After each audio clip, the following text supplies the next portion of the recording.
Hey guys, welcome back to another episode of the Ask a Muso podcast, brought to you by Beach Services. To my right, I have one fantastic man, a good friend of mine. Quite the introduction I could pull, but we have to get talking about other things. So without any further ado, Del, introduce yourself and kick us off with a bit of an introduction. My name is Dellacoma Rio. I am a musician, I guess. I mean, vocalist. Is that really a musician? I'm not quite sure. But depending on which Instagram page you look at, that is not a musician. But in the safe company, being in the room of a drummer, you can have musician status today. Sweet, thank you. So I'm a musician, vocalist, frontman, do a bit of acting, a little bit of writing as well. Excellent. So we'll start with like your actual stuff. I'm wearing the merch today. Tell me sort of the Dellacoma project. What's sort of the origins behind your personal original music? Well, I was in a band called Sunset Riot out of Sydney from 2009 to 2013. We did 3 tours of the US. And then after the third, we did 2 EPs as well in that time, and we were getting ready to do a full-length album. And then the band split up in 2013, and I kind of was feeling very unfulfilled. I felt like we had a lot left to give as a band, but it just, a couple of the guys wanted out and they didn't want the name to continue. So it was like, well, I want to keep going, but it's going to have to be under a different name. The band Sunset Riot had played Rocklahoma Festival 2012 and 2013 in Oklahoma, and we were meant to play again in 2014. And so when the band split up, the promoter of the festival contacted me and said, "Oh, that's a real bummer. Is there a replacement?" I was really looking forward to having you guys back again, and I just said, "Oh, well, I've got a new band." And he goes, "Oh," "Well, do you want the slot?" And I said, "Yeah." He goes, "What's the band called?" And I was like, Dellacoma. He goes, "Oh, that makes sense, because people know who you are." So, and I go, "Yeah, cool." And he goes, "Oh, well, have you got new music I can listen to yet?" I go, "Oh, no, we're in the studio right now." The reality was, we're in the studio. I was on the phone making this up as we went. Yeah. So I called, actually, my long-term collaborator, Voya. He's a producer here in Australia, out of Sydney, and we co-wrote a couple songs, and then did an EP called "The Dead Will Rise," and that kind of a few elaborations to say there was a band. I got all the promo material together essentially at the beginning of 2014, and called it the Dead Will Rise Tour. Booked some shows. And then essentially what I did is those first 4 months, at the time I was married and I had a 1.5-year-old daughter. I still have the daughter, it's just she's not 1.5 anymore. Yeah, she's not 1.5 anymore. Things have changed, she's still in the picture, but yes. Yeah. So we all moved out, the idea was we all moved over there for a year for me to build the band. And I was based out of Austin, Texas, and then I gave myself 4 months. I was like, all right, I have enough connections. I'm going to build the band in 4 months. And I came up with a set list that was mostly Sunset Riot material and a couple of new songs. Nice. And a few covers. And I did a few auditions. And then a few, this was super scary, like kind of live auditions. There was a guitarist that I co-wrote my first single, My Kind of Woman, with. Is a guy called Will Boring out of, I can't remember where he is, in Lubbock. I think he's in Lubbock, Texas. But anyway, he put together a band for me. We booked a show, and they learnt the set list, and I flew in, met the drummer and the bass player on stage. I already knew Will, the guitarist. And then we did an hour set, and that was my introduction to how different musicians can interpret things differently. Yes, especially your material, and you're like, oh, that's interesting choice. Yeah, I kind of thought this was more a punky song, but you're going with more blues thing, and yeah, I mean, I guess that they are blues chords, so I totally understand how you are doing that, but how the feel, yes, yep. Yeah, okay. I just never thought of doing it that way. Anyways, this is what we're doing now. This is what we're doing. All right, cool. So there were some stressful times there, and I ended up doing a show in Austin there was a guitarist from Australia that had gotten a green card in the green card lottery and was over there, and he given up his dreams of playing guitar and was now playing bass. And he'd been contacting me and was like, I really want to play with you. And I was like, yeah. I was like, I'm trying out these other people and yada yada. And he goes, oh, I've got a band. He'd been in a band over there and the singer had left. And he goes, these guys are really great. And I said, oh, yeah, but I'm not really interested in joining your band. And he goes, no, it'd be really cool to get you all in a room. So finally I was like, okay, well then let's... We'll give it a shot. We'll give it a shot. And it went really well. And so we went and had a beer afterwards. And I said, so, want to go on the road for 6 months? And they were like, sure. I was like, okay. Okay. And there was literally, I bought this blue van that had 4 captain's chairs, and so it had the plush ones that could swivel, right? And so it had a bed in the back, but we took the bed out so that we could put all the drum gear in there, and everything could fully recline. So you had the arms, the armrest and everything, and we flogged that thing. Like, it was older. It was from like 86 or something like that. That went to 46 states in the US. Far away. All of you in that. Yeah, it was absolutely mental. And it's great. It's actually so the first music video I did was Moving On to Something New. And that was, we did that during a stretch of, I can't remember how many shows in a row. It was either 11 shows in 12 days or it was 16 shows in 17 days. I can't remember, but we had, the one day off we had was kind of in the middle, and we shot the music video. And you can see it in one of the long shots because we pulled up. It's out. It looks like it's in the desert, but it's actually just this weird random patch of sand in the middle of grass fields in Kansas. Random. It's bizarre. That kind of looks like it's filmed in Australia, but it's not. Yeah, that's probably fair. But the guy that was doing the music video, he goes, I know the exact spot we're going to do this. It's going to be super cool. And as we're driving out, You're like, this is not appropriate. It's like just grass fields. And then all of a sudden you're like, what's that sort of yellowish bit? And then, what? And it's just this one. That's a bit. It literally looks like a giant has just like wiped away like grass and just pulled up this little hill thing. It's just a little knoll with nothing, where for some reason nothing grows, it's just sand. Yeah, if you look up the video for Moving On to Something New, like us looking at the camera, all we see is grass in every direction. But you look at the video and it looks like you're in the desert. It's the most bizarre thing. That's wild. That's crazy. Okay, wow, okay. So that band you did, obviously you toured with them for a long time. How long... So was that the band? So what happened was, so they signed on with me, I think it was end of April, and then we had, so then Rocklahoma was our 9th show together as a band, and that was in May. So the idea was to write songs and then go in the studio, so that's exactly what we did. We wrote, I already had written 3 songs with 2 with a guitarist here in Australia called Dean Williams, and 1 with Will Boring. Oh, yep. Yeah, and then the whole band wrote 7 more songs. And then we went in the studio in Austin, Texas at The Bubble with Frenchie Smith, the producer, who he did the early Airborne stuff. Oh, okay, yeah. And he's worked with The Darkness. He did the 3rd Jet record. Oh, wow, okay. As well. And he's done some other indie stuff as well. He's really good. And we recorded the drums, bass, and rhythm guitar on tape. Nice. Which is cool. I'd always wanted to do that, So it was a novelty for you as well. Yeah. Well, there's something I find recording to tape, because when you're digitally, right, you can edit it to the millisecond. Yeah. Whereas with tape, it's 3 seconds. That's the shortest window you can have, just with the playback and all that. So when you're trying to do a chop in, right, it's got to be. You're chopping in phrases. You're not chopping in hits or lining stuff up and stuff like that. The performance has to be good, which is a big thing. So I feel like there's more pressure, which I really like that.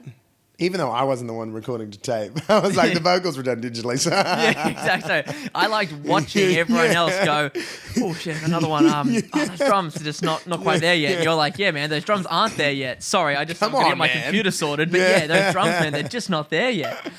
We actually, funny story from the studio.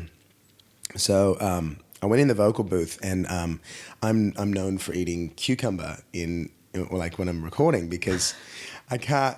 When I sing, you don't want to have a lot of food in your stomach, but if you're doing long sessions, you can't just not eat, right? Yeah. So cucumber is one of those things. I normally, it's become a bit of a thing where people will kind of go, why is he coming in here with 2 whole cucumbers, like for me, you get the hydration as well. That's the thing, like you get the water as well as you get the sustenance. Exactly. So I walked into the vocal booth with a bottle of Jack Daniels and a cucumber. Lunch of champions. Yeah, exactly. Sounds like the start of a joke, Dell walks into the recording studio with a cucumber and a bottle of Jack Daniels. Or one of those things where it's like, I'm going to a picnic, who can come? And you've guessed all these things and you've got to find out what the pattern is. So it's like, okay, so I've got a vocalist. I've got a drummer who's stressed about playing to tape. I've got a cucumber and a bottle of Jack Daniels. What's the pattern? I don't know. Yeah. Dellacoma? Yeah, you got it. That's literally who it is. That's who it is. That's who it is. So go into the vocal booth, right? And and the producer thought that we ended up clearing out the room because I was getting a little bit uptight, because when everybody's out there and you do a take, and everyone's giving their 2 cents worth. What are you guys saying? Like, what are you guys talking about? So Lincoln, it's like, just let me do my thing. Just let me do my thing. Yeah. So we cleared out the room, so it was just me and him, and we're like, all right, we're gonna do an hour of power. So he thought I had water in there, but I actually didn't have water in there.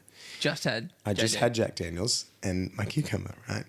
So we did a take, and he was like, he's a super animated dude. And he goes, yes, that's it. Okay, do it another one. Oh, no, but first, take a sip, right? So, and he was thinking water, and I was Jack Daniels. So I'm like, yeah, take a sip. And he's like, yes, we did another one. He's like, yes, that's it. Take another sip and let's go. And he's thinking water, right? So we're doing this over and over and over. And you made song 3, you're half cut and can't remember the words. Oh, man. We buried it back in the mix a little bit, but there's, right going into the guitar solo, there's this like scream that I do. Right, I don't actually remember doing that scream, but anyway, to cut a long story short, because it's a very small room, the vocal booth in there, so it gets really, really hot. There came a point after several takes and several sips. I said, Frenchie, I don't feel so good. I think I need some air, and I opened the door, and he goes, where's your water? I go, I don't have any water in here. He goes, what were you sipping on? And I'm like, I hold up the half-drunk bottle of Jack Daniels. He goes, oh, right. I go, I think I need to go home. I think I just need a minute. Yeah. The next morning, he comes in before everyone else, and he's setting up, and my phone goes off, and I open it up, and there's just a photo, and he's opened the door to the vocal booth and taken a photo, and there's sitting on the floor is a half-eaten cucumber and half a bottle of Jack Daniels. And he just wrote, let's do this. Oh, yeah. Yeah, I like that he was like, okay, this is alternative. Hand on heart, I did think there was water in here. Yeah. If that's how you do it, baby, let's do it. I like that he was on board with that. When I came back to Australia, I still wanted to play, so I did a few shows under a couple of different names, just with mates that were musos. One was called Dellacoma Rio and the Dark Horses, and one I think was called Rio and the Reservoir Dogs. Yep. Just had my name in there, but I wanted differentiation between that and Dellacoma because when I first started it, I wanted it to be a band, like kind of like Van Halen or Bon Jovi, where the name is like... The name is the brand is the name. Yeah, but it's still a band. Yeah. Now, all that kind of changed in 2017 when that lineup split, and I had to get fill-ins for a US tour. For every position? Yeah, I don't want to air any dirty laundry, Yeah. but it was pretty ugly. Yeah. I felt a bit held to ransom, and I kind of said, "No, I'm still going to do it." Yeah. So it's all water under the bridge now, but yeah. So I had two festivals, and we were meant to record the second record. Now that obviously didn't happen in 2017, but I got Troy Patrick Farrell from White Lion. He plays with Gilby Clarke. I've been on his radio show actually called This, That, and the Other out of Vegas. Oh yeah, cool. A few times. But he was on drums. Jaren Gelino, there's an interesting story. He's now my current bass player. Right. Yep. At the time, he was in a local band in Philadelphia called Mark 22. Yep. And I asked him if he would do the run with me. Had Chris Green on guitar, who's been in Taiketo, a bunch of 80s bands. Taiketo, he played for Nelson for a little while. Oh, really? He's played with Jeff Scott Soto. But I asked Jaren to do the week with me, right? At the time, Troy was playing drums for a band called Tantric from the 90s. And they didn't have anything on that week. Now, Jaren comes out and does the whole week with me. I fly in. They'd never met each other, right? So I fly in. We have a day of rehearsal. Then the next day is the first gig. Nice. Yep. It was absolutely mental. And when we had a Wednesday, Thursday, and then festivals on Friday and Saturday. So at the end of the run, so we did the biggest festival I've ever done. It was called Summerfest in Milwaukee, Wisconsin. Oh yeah. Yep. 80,000 people. Wild. And where was your slot in that? We weren't on the biggest stage, but we went on the small. So it was like, it's crazy, man. It's a purpose-built thing. It's kind of, when they say it's the biggest music festival, it's kind of deceptive because it's almost like a carnival because they've got roller coasters and everything there. Oh, wow. Okay. So it's like mental. It's big. It's very American. Everything's big. It's just big. Yeah. It's just everything's going on. Yeah. Yeah. And there's like 7 stages or something like that. Wild. It was Okay. absolutely crazy. And when we were playing, I think 3 Days Grace was on after us on the stage we were on. It was probably like 6 or 7 o'clock at night, so it was a decent slot. Yeah. That is a decent slot. But you're on stage and you're looking at people on roller coasters, and you can actually see them. That's wild. wild. It's just mental. That is wild. But we finished the show, and Troy goes to Jaren, the bass player. He goes, "Oh man, the bassist for Tantric just quit." He goes, "You're a really good bassist." He goes, "Do you want to go on the road?" Now, Jaren was an insurance salesman by day and always incredible bass player, right? And this is a really cool story about why it's good to be a good human and good at what you do, right? It's important to be... No, it's nice to be important, but it's more important to be nice. Absolutely. Yeah. So he's an incredible human. And his favorite band, he loves George Lynch and Lynch Mob, right? This is his absolute favorite. Now, this was 2017. He was doing the shows for me for free. I said, man, the other 2 guys are fully professional. I said, I've negotiated with them. I said, fair enough if you don't want to, if you don't want to do the shows. But I said, I've got very limited budget here. I said, I can fly you out and fly you back and take care of you while you're out here, but I can't pay you a wage. And he goes, nah, it's cool. I'll take a week off work, come out, right? Yeah, bit of annual leave on there. Nice. Yeah. So he does his shows. Troy asked him to play for Tantric, so he flies home, gives 2 weeks' notice, takes those as leave, has a week to learn his material, and he's been full-time ever since. Well, he was in Tantric, he got asked to fill in for another band, and from there he got asked to fill in for another band, and now he's playing in Lynch Mob. That's such a good story. How cool is that? I love that. This year, he's going to be on the new Lynch Mob record. He just started playing for him last year. So that is such a cool full circle story. Yeah, right? 2018, end of 2018 was it was a bit of a year from hell for me. I went through a divorce, band breakup, and I tore my Achilles all within like a 2-month period. Gee whiz, when it rains it pours. Yeah, so all of that. So I kind of shelved plans again. This is my second record that I've been trying to do since 2017. tried it again with the next lineup, split. And then that was when I kind of came to my current model, which is it's me and Voya again, who I've been working with since,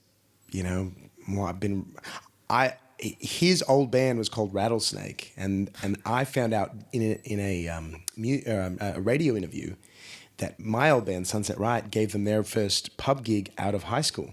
No way. I found them on MySpace. That's crazy. Right? And he could grow a massive beard, so I didn't realize that they were just straight out of high school. That's crazy. But yeah, so I've known him, and that would have been back in probably 2010 or something like that. But so the current model of Dellacoma is essentially myself, and I co-write with Voya.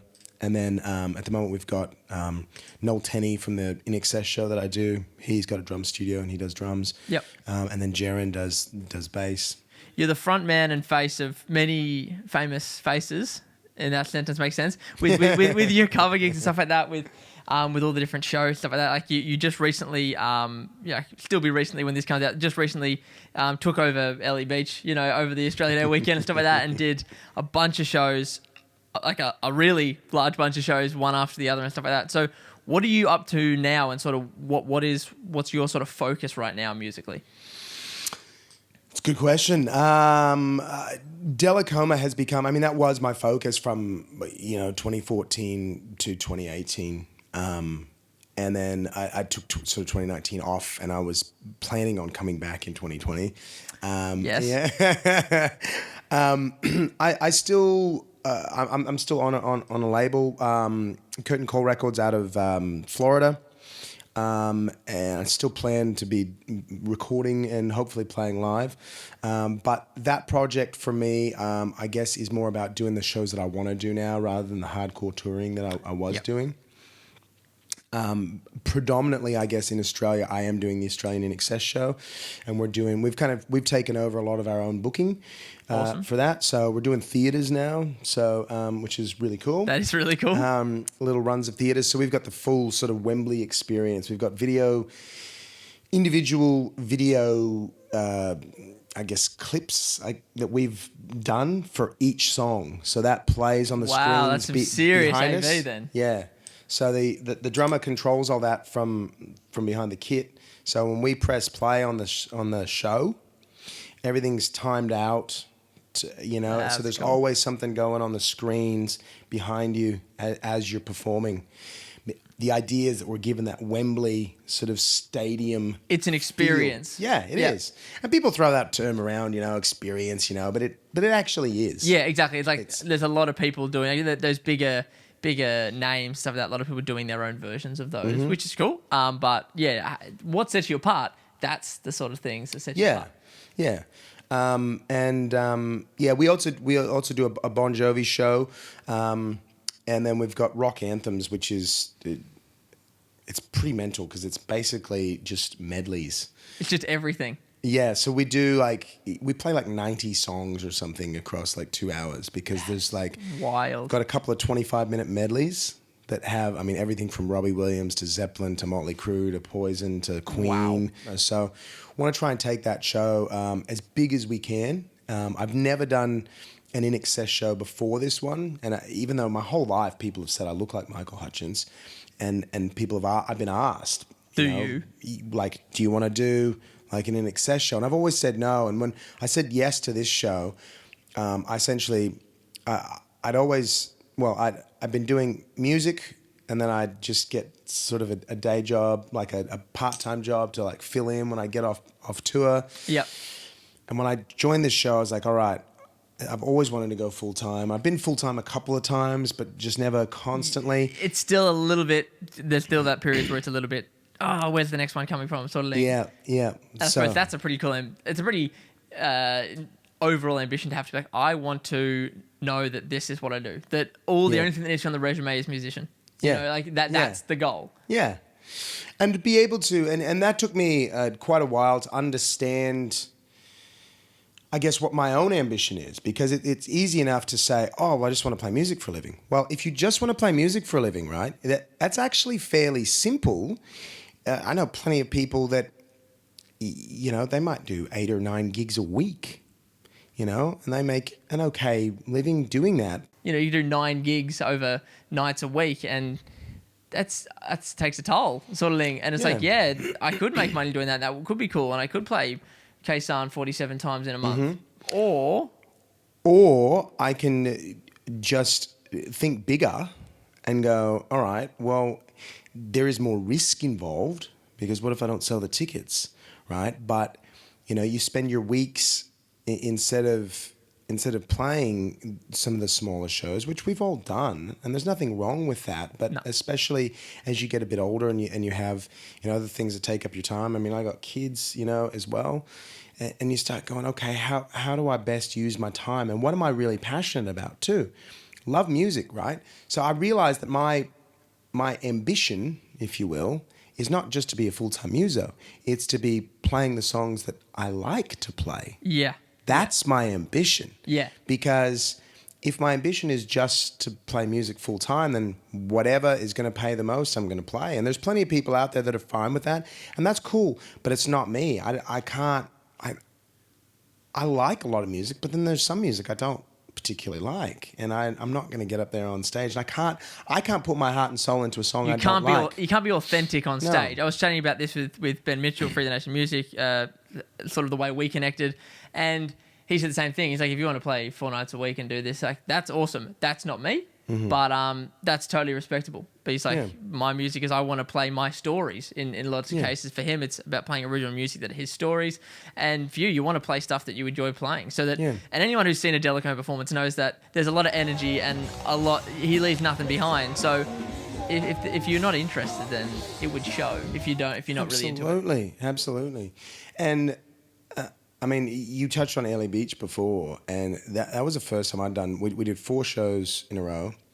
That was the first time that I've done that. I think I was trying to work it out the other day. I think since I did, on the cruise ships we played Japan, and with the INXS show in 2019, I think it was, and we were meant to play 4 shows across 7 days. So we were meant to fly into China. It was a new ship that they built in Germany, and it was the takeout. So so you were the maiden voyage. Yeah, so the INXS show was the number 2 rated band in the whole world for Royal Caribbean. Wild. So we also, at the time, I don't know if it's been broken now, but we had the record for playing in front of the most amount of people on a Royal Caribbean. We played in a theatre in front of 4,500 people. That's wild. On the ocean, which is just mental. Yeah, that is mental. But we were meant to fly into China, hop on the ship, and then cruise around to Japan. And then across 7 days, we're meant to have 4 shows. So it's, you know, day on, day off sort of thing, right? Yep. Flew into China, and then China just stopped letting people in. And it wasn't even like a visa thing. They just said, oh, no, we're just done for the day. Yep, I think that wraps us up. Yeah. That's enough. We're done. And we were like, what are we going to do? So we got on the phone to Royal Caribbean, and they were really good. They were like, well, there's nothing you can do about it. So they flew us to Hong Kong, and then they flew us to Japan. And they said, you'll just have to get on the ship there. Okay, yep. Now, we just assumed that they were going to cut down the amount of performances because we're only going to be on board for 4 days. Of course. Oh, no. That was 4 days in a row. Far away. Play, go home. Yeah. And we were like, I mean, we got 3 days off in Japan in a hotel, which was pretty cool, right? But at the same time, it was like, how do you play INXS 4 nights in a row? You know, I mean, there's only... When you have a day off, you know, you can, you know, people do other stuff, but people are not going to come see you 4 days in a row. No. It's the same show. Exactly, because in the scheme of things, it's the same show. Like, it may be a good show, but it's the same show. It's not like, you know, if you're a cover band, you know, you can probably change it up a bit. Like, there's only so many songs that people know of INXS. I mean, we're not going to be playing, like, B-sides that nobody cares about. Yeah, we're not going to be jumping into Michael's solo album. So, it's going to be Kick. We're going to be doing, you know, Listen Like Thieves. We're going to be doing what everyone knows.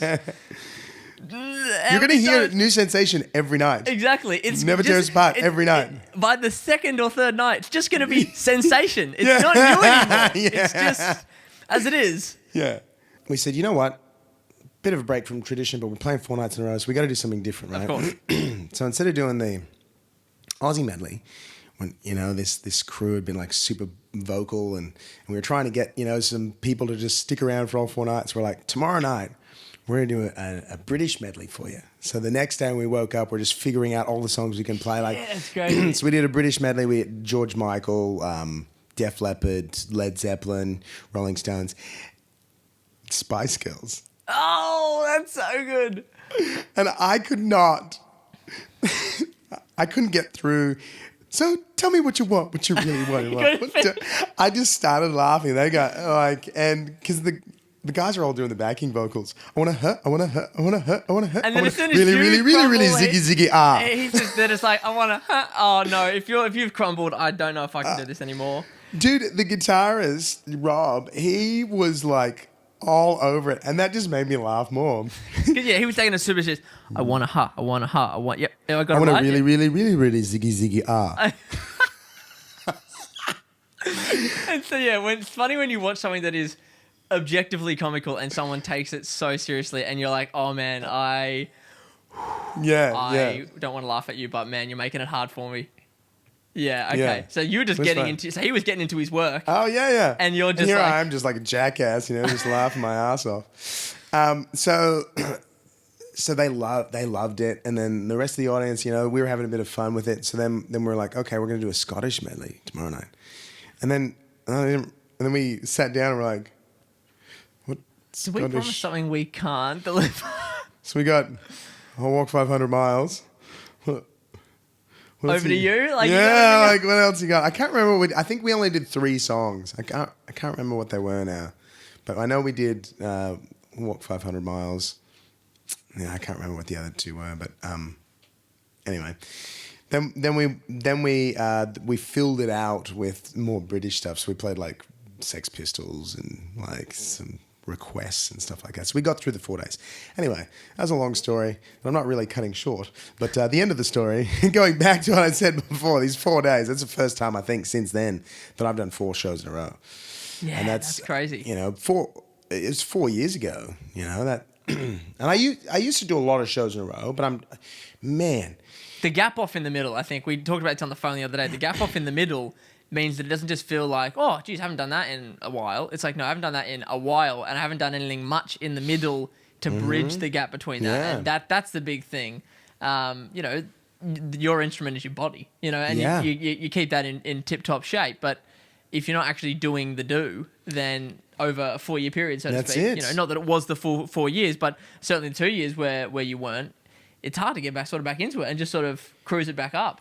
Well, you've got to, what I do, because it is a full body performance. I mean, singing is a full body performance anyway. Yep. Fun fact, actually, singing, even if you don't move, you use one more muscle than you do if you're drumming. Okay, well, Bailey Walker edits this, and he'll be cutting that out.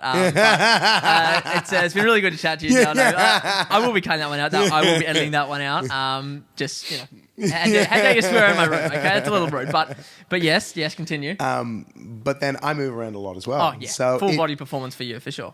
So there's only so much. I mean, I can stay in shape, but I can't stay in gig shape. So sure. It's like an athlete in a way. If you retire, you can keep yourself in shape, but until you come back to training camp, until you actually get back in match sim, you don't know where you're at. You haven't forgotten how to run, but you're not a runner. Yeah. Yeah.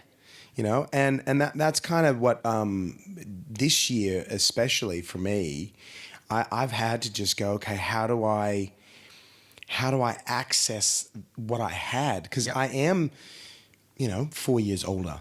Yeah, exactly. And I have had a couple of years of sitting down a lot more than I'm used to. Yeah. I've still stayed in shape, but it's a different kind of shape. Yeah. And that definitely took it out of me, man. I like those 4 days in a row.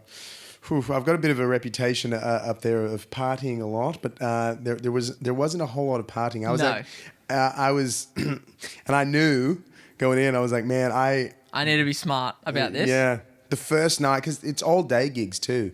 They have you play from 2 till 5:30, so it's in this 37 degrees and 100% humidity. Because it's an indoor. For anyone who doesn't know, I'll put up footage probably sometime throughout the pod. But it's an indoor outdoor sort of venue. It's not inside by any stretch. It's a very Queensland venue. It's whatever the weather is, that's the weather. Yeah, And you got an LED screen across the back wall, you know, so that's pumping out heat. Plus, you got 6 members on stage, plus everything else. Man, I drank 9 liters of water for one of the shows on stage. That's wild. That's smart though. It's smart to do that. Your 4 years extra wisdom to go, okay, this isn't Japan anymore. Let's see what I can do. No Scottish medleys here. I think I think I need to just drink and just be a bit more smart about it. Yeah. What are you sort of like? You got a couple of things upcoming. You got your theatre show with the INXS show. Where can the people find you? Well, apparently there's this newfangled thing called Linktree that I need to get into. People have been telling me about Linktree, so I'm going to get that set up hopefully before this interview airs. Yes, before these run of shows. Yes, and it'll be in your Instagram bio. Exactly. I'll put it in that's what all the cool kids do. Yes. Is put it in their Instagram bios. Yeah, and your Instagram handle is? Dellacoma. Fantastic. With 2 L's. Excellent. I'm wearing the merch and even if you can't read it, so that's fair enough. That's good. Yep. I do have a website, but my website, dellacoma.com, that is just my original stuff. Yep. But my Instagram, Dellacoma, has all things I do. Facebook as well, if you're that way inclined. There's Dellacoma Rio is my personal page. I also have an artist page, Dellacoma Rio. And then I have an artist page for just Dellacoma as well. So awesome. If you Google Dellacoma with 2 L's, you should find me or somebody talking about me or to me. Excellent. Well, that's pretty much covered. That covers all bases for today. That's another episode of the Ask Muso podcast. Swashbuckling, slam dunk, and look, who else better to talk to? We could talk for hours, as I'm sure you can gather. So, Del, thanks for having a chat with me today, and it was nice to pick your brain. And I'll make sure that when we go downstairs, there's just a fresh bottle of JD and some cucumbers on the Walker House. Even though you said those nasty things about me not being as active as you, but anyone who's seen a Dellacoma show will know he probably is even more active than me on stage. And make sure you get to one very soon. So until next time, guys, 9 a.m. every Tuesday. These are dropping on the YouTube, and until next time, everyone, I'll see you later.